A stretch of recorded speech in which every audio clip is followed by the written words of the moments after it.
Okay, welcome back. In this video, we're going to cover Live's preferences so that you can customize how Ableton Live looks and operates in a way that would suit you best. So in order to access the preferences, you go to the Live menu and choose Preferences, or you can hit Command Comma. Live's preferences have a series of tabs along the sidebar here, and if I click on a tab, the main window changes. So Look and Feel is the top one, and the one I personally get most excited about is this theme. Live comes built in with several themes.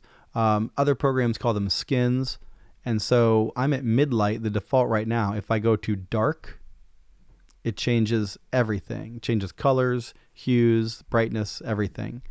You can further adjust your theme with these controls below the theme box. I have added extra themes to my Ableton Live theme menu, and I can show you how to do that if you ask. So for right now, I'm going to go back to the default skin or theme. And like I showed you in the last video, if you want to return to a default value, just double click the box. You can also select default colors for tracks and clips and other things. You can adjust the display zoom level. And there are some other settings here that you can play around with, but really the theme is the big one most people really enjoy playing with. The audio tab is probably the most important of the preference tabs. This is where you select your audio input device and output device. It's very smooth. It happens pretty much instantly. You don't need to quit or restart the program to make a change. I'm not going to change it right now because I am already on my correct input and output device settings. You can adjust the sample rate, and you can adjust the buffer size. If you're not sure what the buffer size is, this is just how many samples the computer holds on to inside it before it spits it back out to your headphones or speakers. And so lower buffer sizes make for less latency, but if you have a lot of plugins or a lot of heavy processing going on in your computer, your session's more likely to crash. On the other hand, higher buffer sizes will allow you to run more complex sets and sessions and mixes, but there will be a noticeable delay in the sound if you're trying to record or something. So I'm going to leave mine at 64 samples right now.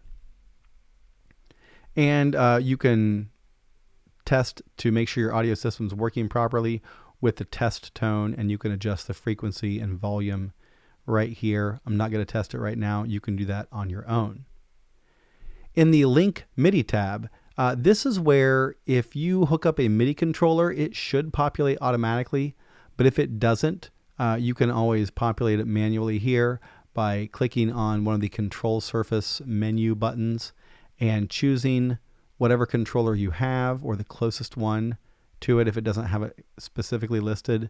And then when you do have a MIDI controller plugged in, it should also pop up with some ports down here, and you can choose if you want to link them that way. That's a little more advanced, and we're going to cover that in a later video.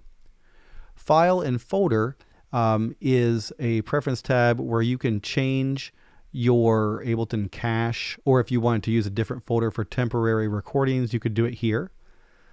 In your library tab, this tells Ableton where your user library is and where your Ableton packs are installed, and you can customize those too. Plugins is the tab where you would force Ableton to rescan newly installed plugins, or if it did not see your plugins before, it could be that some of these buttons were turned off. I recommend turning them all on. Audio units, VST2s, VST3s. If you don't have a custom folder for those, you don't need to turn those on. Now, one word of caution here. If these are turned off and you go to turn them on, turn on audio units, then turn on VSTs, and sometimes Ableton will freeze up. And then you have to force quit the program, okay? And then when you open Live again, it will scan those plugins and they will appear in the plugin category in your browser. But every single time I do this, it freezes. It gives me on my Mac the spinning wheel of death. I force quit the program, I reopen it, it's fine. Just make sure that you don't have like a session that you're working on open and up when you go to rescan these. Make sure everything is saved and put away first. Okay, the Record, Warp, and Launch tab has a bunch of stuff in it, including one very, very important setting. So for file type, you can switch between WAV and AIFF. They are practically speaking the same. Here you can set your bit depth for 16, 24, or 32. Your count-in number of bars, exclusive, arm, and solo.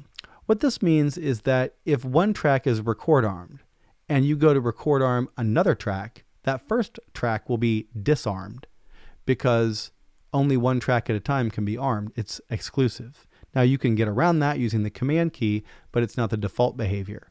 You can also have solo set to be exclusive so that if you're trying to listen back and forth between two different tracks, that's kind of handy because when you solo one, the other one's automatically muted. But I have that turned off most of the time. You can record session automation in armed tracks or all tracks. That's up to you.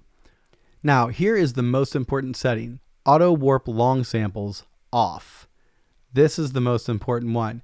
If you have this turned on, which is the default behavior for live, and you drag in a long sample, right, like a whole song, live is going to try to detect the tempo of that song and like lock it to the grid. And it almost never works right. I mean, it's pretty good, but it's never going to be completely right. So I always leave auto warp long samples off. And my default warp mode, I leave it to complex. And I leave the create fades on clip edges. This just helps to avoid pops and clicks if that's on. If you have it turned off, you get these little clicks when you edit audio. And then there's some other launch preferences and tap tempo preferences here that we'll cover later. The last tab here is just some licensing information that you don't have to worry about too much. So now that you know where the preferences are and how to use them, I suggest going back to look and feel, audio, library, plugins, and customizing your live setup to suit your particular needs.